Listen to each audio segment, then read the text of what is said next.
இப்போ நான் வந்து என் கையில் ரூ. 1,00,000 இருக்குது இன்வெஸ்ட்மெண்ட் இருக்குது. நான் இதை வந்து 15% ரிட்டர்ன்ஸ் கொடுக்கக்கூடிய மியூச்சுவல் ஃபண்டோ, ஈக்விட்டியோ, ரியல் எஸ்டேட்டோ ஏதோ ஒரு முதலீடு பண்ணுறேன். இப்போது என்னோட சிம்பிள் இன்ட்ரெஸ்ட்ன்றது 5 வருஷத்துல ரூ. 75,000 வரும். 15,000 காம்பவுண்ட் இன்ட்ரெஸ்ட் வருமா?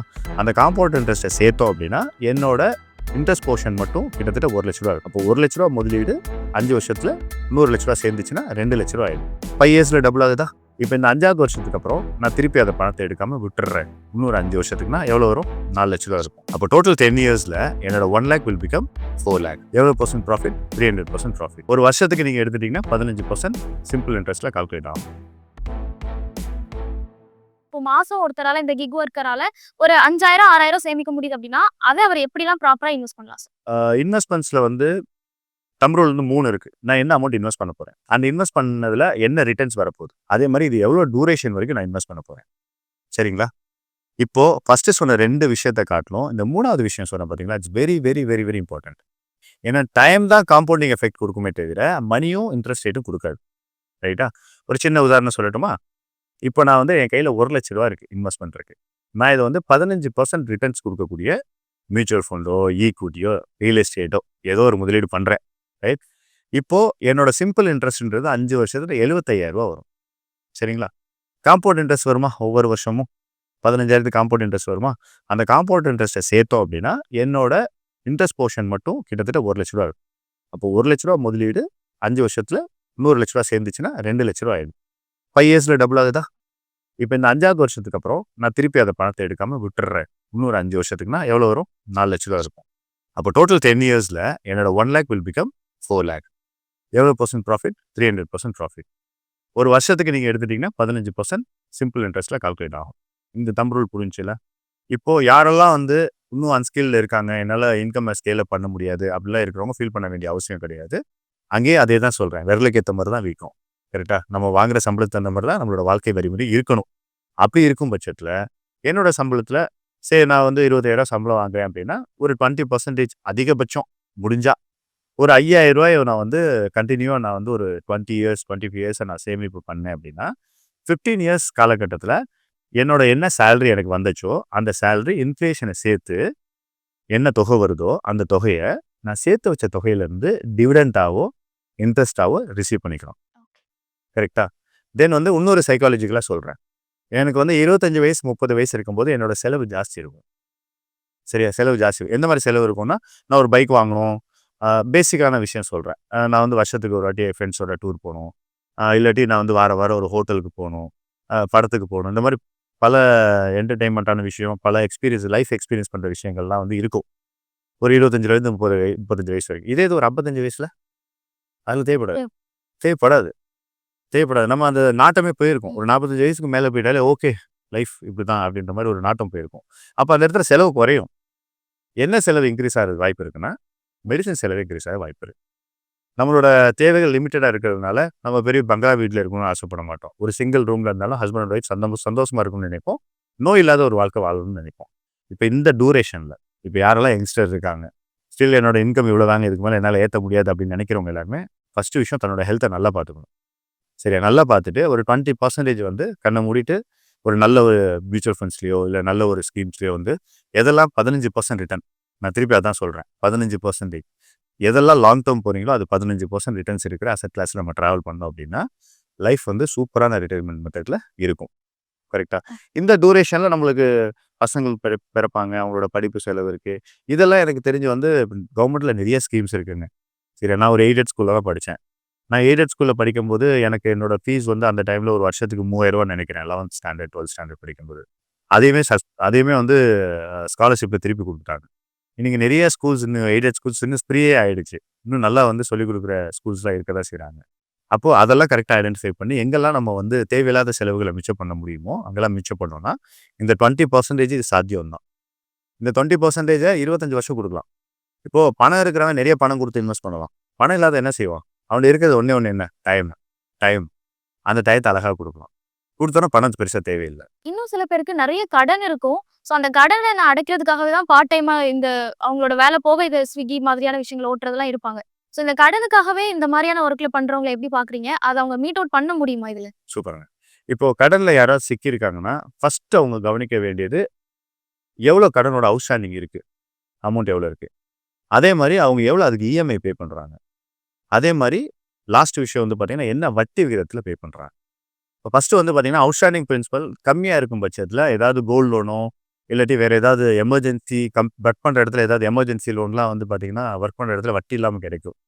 இல்லாட்டி ஏதாவது பிஎஃப்லேருந்து பிஎஃப் பிடிச்சா பிஎஃப்லேருந்து விட்ரால் பண்ணாங்கன்னாலும் சின்ன அமௌண்ட்டாக இருக்குது. ஒரு 50,000 1,00,000 தான் அவுட்ஸ்டாண்டிங் இருக்குது அப்படின்னா ஃபஸ்ட்டு விஷயம் அந்த கடன் அடைக்க பார்க்கணும்.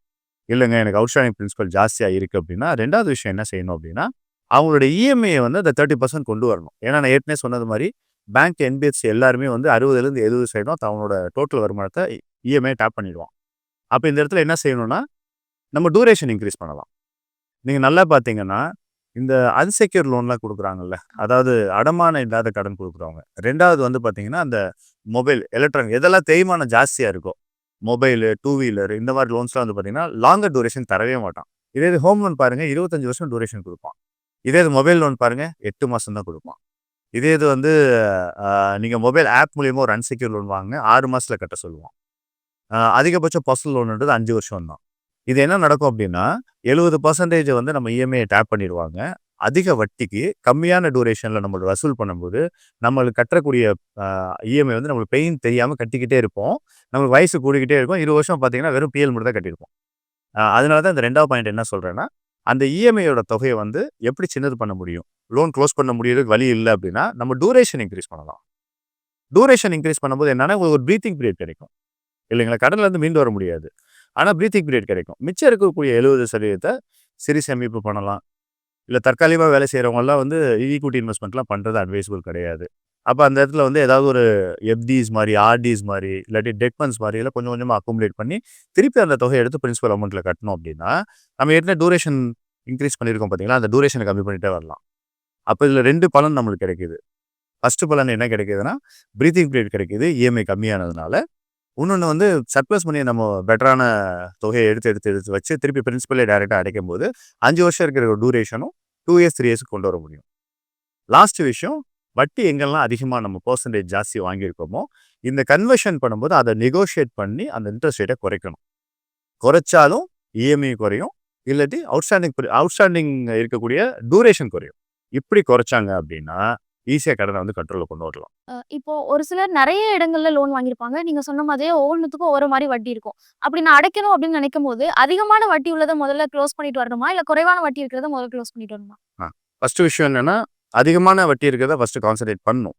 இப்போ இதே இது அதிகமான வட்டியில் கம்மியான அவுட்ஸ்டாண்டிங் பிரின்சிபல் இருந்ததுன்னா அதை க்ளோஸ் பண்ணுறதுனால எந்த பிரயோஜனமும் கிடையாது. ஏன் அப்படின்னா ஆல்ரெடி அவர் வட்டி கட்டியிருப்பார்.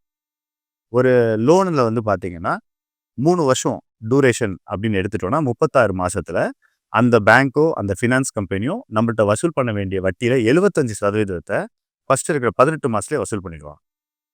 கரெக்டாக. இப்போ என்னோட இஎம்ஐ வந்து பார்த்தீங்கன்னா 24வது மாதம் தாண்டிச்சுன்னா நான் அதிகமாக பிரின்சிபல் வேல்யூவாக கட்டுவேன்.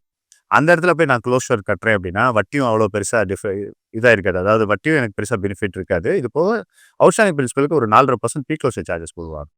கரெக்டாக. அப்போது இந்த இடத்துல வந்து இந்த இடத்துல வந்து பார்த்தீங்கன்னா வட்டி அதிகமாக இருந்தாலுமே அவுட்ஸ்டாண்டிங் பிரின்சிபல் கம்மியாக இருக்கும்போது நம்ம இஎம்ஐ சேவ் பண்ண நல்லது தான். இதே இது நம்ம அவுட்ஸ்டாண்டிங் பிரின்சிபல் ஜாஸ்தி இருக்குது அண்டு வட்டி வந்து கூட இருக்குது அப்படின்னா அதை டெஃபினெட்லி நம்ம வந்து கன்சிடர் பண்ணணும் க்ளோஸ் பண்ணுறதுக்கு. இப்போ சர்ப்ளஸ் வேல்யூ இருந்ததுன்னா.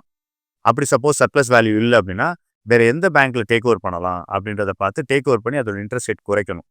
அதுக்கும் வழி இல்லைன்னா லோன்ஸு கிளப் பண்ணலாம். இப்போ மல்டிபிள் லோன்ஸ் இருக்குது பார்த்தீங்களா. இப்போ என்னன்னா நான் ஏற்கனவே சொன்ன மாதிரி தம் ரூல் வந்து 60 to 70% வரைக்கும் இஎம்ஐ அப்ரூவல் இருக்குது. பேங்க்ஸ் பார்க்குறது அதுதான் பார்ப்பாங்க. பேங்க்ஸ் வந்து என்றைக்குமே இவனுக்கு 1 கோடி லோன் கொடுக்குறாமா 2 கோடி லோன் கொடுக்குறாமா பார்க்க மாட்டாங்க. இந்த இஎம்ஐக்கு இந்த பர்சனல் லோனோ ஹோம் லோனோ எத்தனை வருஷம் வரைக்கும் கொண்டு போனால் இவர் அஃபோர்ட் பண்ண முடியும் அப்படின்றது தான் முடிஞ்ச அளவுக்கு வருஷங்களை வந்து அவங்க டேப் பண்ண பார்ப்பாங்க. அப்போ ஏதாவது ஒரு பேங்க்கில் கம்மியான இன்ட்ரெஸ்ட் ரேட்டில் இருக்குது அங்கே நம்மளுக்கு அஃபோர்ட் பண்ண முடியும் அப்படின்னா இந்த என்டையர் அதிகமான இன்ட்ரெஸ்ட் இருக்கக்கூடிய லோன்ஸ் எல்லாத்தையுமே டேக் ஓவர் பண்ணி இந்த பேங்க்கில் கொண்டு வரலாம். இந்த பேங்க் ஹெல்ப் பண்ணும். ஒரே ஒரு விஷயம் அந்த க்ளோஷர் பண்ணும்போது ப்ரீ க்ளோஷர் சார்ஜஸ் மட்டும் வரும். ஒரு 4.5% வரும் அன்செக்யூர் லோன்னா. ஹோம் லோன்னா மோர் தென் இயர் சார்ஜஸ் எதுவும் இருக்காது. இதே இது மார்ட்கேஜ் லோன்னா 1%லேருந்து 2% வரைக்கும் சார்ஜஸ் வரும். பேங்க் டு பேங்க் வேரி ஆகும். Finance company to finance company vary ஆகும். இதெல்லாம் கன்சாலிடேட் பண்ணி ஒரு பேங்க்குக்கு கொண்டு வந்தோம்னா அங்கே பெட்டராக இருக்கும். மல்டிபிள் பேங்க் லோன்ஸ் வச்சுருந்தோம்னா இது பெரிய ட்ரபிள். இப்போ நீங்கள் கேட்ட கேள்வி அதுதான். மல்டிபிள் பேங்க் லோனில் மல்டிபிள் இன்ட்ரெஸ்ட் ரேட்டில் வச்சுருந்தோம்னா என்றைக்குமே ட்ரபிள். எதை பிடிக்கிறது எதை விடுறதுன்ற சிந்தனையே நம்மளுக்கு பிறக்காது. காலையில் எந்திரிப்போம், ஓடுவோம், நைட்டுக்கு தூங்குவோம், அடுத்த நாள் வரும், இப்படியே மாதம் ஓடும், வருஷம் ஓடும், வட்டி கட்டிக்கிட்டே இருப்போம். அதுலேருந்து மீண்டு வர முடியாது. பொதுவாவே நம்ம இந்த மாதிரி கிக் ஒர்க்கர்ஸா இருக்கட்டும், இல்ல ஜென்ரலாவே எடுத்துட்டோம் அப்படின்னா, இன்னைக்கு இருக்கிற யங்ஸ்டர்ஸ் வந்து சோஷியல் மீடியா பார்த்து நிறைய இன்ஃப்ளூயன்ஸ் ஆறாங்களா? இதனால அவங்களோட பர்சனலா எமோஷனல் பாதிக்கிறாங்க அப்படின்னு நிறைய பேர் சொல்றாங்க. ஆனா அவங்களோட ஃபினான்ஷியல் பிஹேவியரும் இதனால பாதிக்கப்படுதா? இதனால எப்படி அவங்க இன்ஃப்ளூயன்ஸ் ஆறாங்க சார்? ஓகேங்க. நம்ம இதை டீட்டெயில்டாக பேசலாம். ரைட். இப்போ ஒரு ஜென்ஸின்னு எடுத்துக்கலாமே. ரைட். நம்ம ஃபினான்ஸை விட்டுட்டு அடுத்த டாபிக்குள்ளே போகலாம். என்னெல்லாம் பை பண்ணுவாங்க சோஷியல் மீடியாவில்?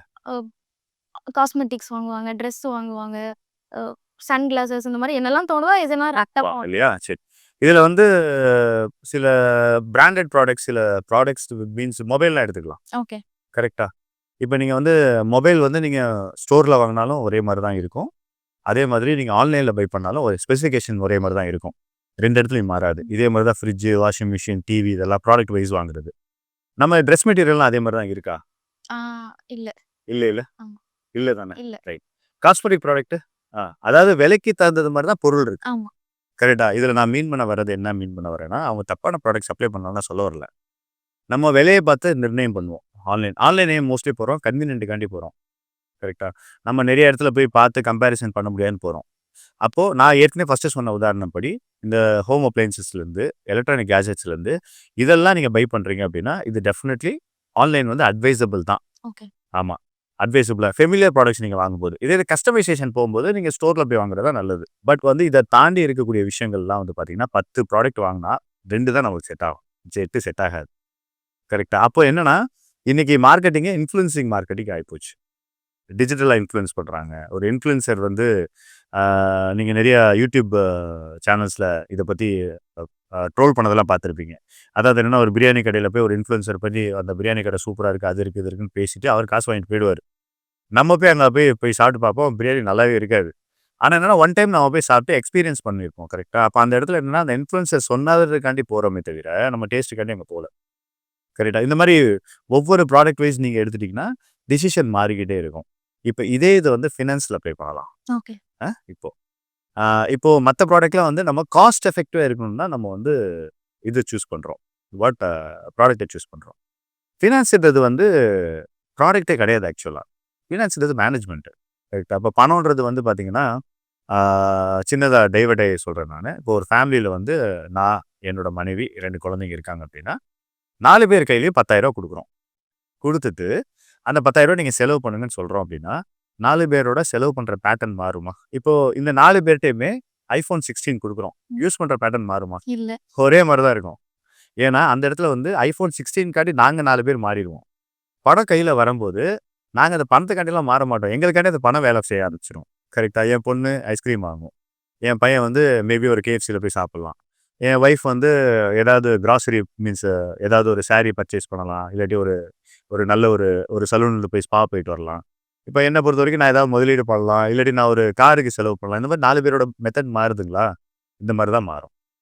அப்போது ஒரு ஜென்ஸி வந்து ஆன்லைனில் ஆப்ரேட் பண்ணும்போது ஃபஸ்ட்டு வந்து ப்ராஃபிட் ரிலேட்டடாக திங்க் பண்ணுவார். நான் இப்போ வந்து இந்த ப்ராடக்ட் வாங்கினா எவ்வளோ ப்ராஃபிட் கிடைக்குது. அதே மாதிரி தான் ஒரு ஈக்விட்டி இன்வெஸ்ட்மெண்ட் திங்க் பண்ணுவார். ப்ராஃபிட் ரிலேட்டடாக திங்க் பண்ணுறது. அதே மாதிரி ஒரு லோன் அவைல் பண்ணும்போது அந்த லோன் வந்தால் இந்த டூர் போகலாம், இந்த லோன் வந்து அப்படின்னா இந்த ப்ராடக்ட் நான் பை பண்ணலாம் அப்படின்னு தான் பார்ப்பாரு தவிர அங்கே இன்ட்ரெஸ்ட்டை பார்க்க மாட்டார். தன்னோட வருமானத்தை தகுந்த மாதிரி இஎம்ஐ நம்ம வாங்குறோமான்னு பார்க்க மாட்டார். ஸோ ஃபினான்ஸ் பொறுத்த வரைக்கும் ஜென்ஸி வந்து பண்ணுற பெரிய மிஸ்டேக்கே வந்து இந்த ப்ராடக்ட் பை பண்ணுற மாதிரி இதை பை பண்ணவே கூடாது. எப்படி பை பண்ணலாம் அப்படின்னா தன்னோட இன்கம் என்ன இருக்குது.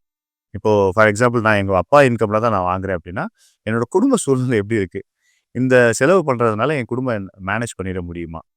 இதே நான் இன்கம் பண்ணுறேன் அப்படின்னா என்னோட இன்கமில் நான் என்ன பர்சன்டேஜ் வரைக்கும் இப்படி செலவு பண்ணுறேன் அப்படின்றதெல்லாம் கொஞ்சம் பார்த்து பண்ணால் எப்படி நல்லா இருக்குமோ அதே மாதிரி தான் இன்வெஸ்ட்மெண்ட்ஸும் பண்ணணும். மேலும் ஈடி தமிழ் சேனல்ல வரப்போகும் பிசினஸ் மற்றும் அது ரிலேட்டடான வீடியோவை பார்க்க உடனே கீழே இருக்க சப்ஸ்கிரைப் பட்டனை கிளிக் பண்ணுங்க.